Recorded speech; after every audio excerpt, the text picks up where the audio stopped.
A Good Neighbor, based on the book of Luke, chapter 10, verses 25 through 37, and John, chapter 10, verses 19 through 21.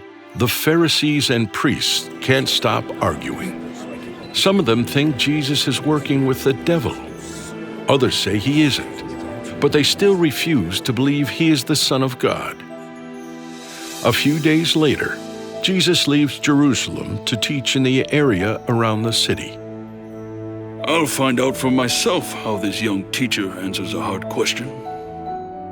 One day, while Jesus is preaching, a lawyer asks Jesus a question that he thinks has a complicated answer. What should I do to receive eternal life? Jesus answers the lawyer's question with another question.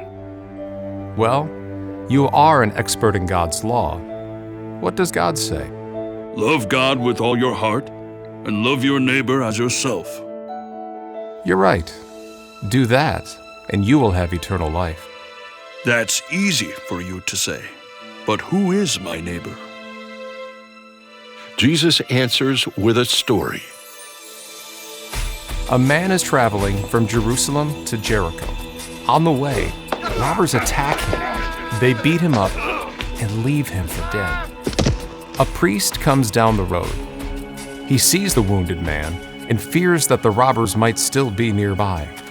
So he quickly continues on his way. A little later, a Levite, an assistant to the priests, comes along. But he has important things to do in Jericho, so he too hurries by. But when a Samaritan sees the wounded man, he stops. Even though Samaritans and Jews are bitter enemies, he takes care of the man's wounds. Then he takes him to an inn and pays someone to look after him while he gets well.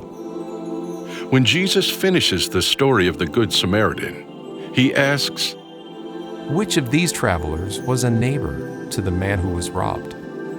The man who helped him. Go and do the same.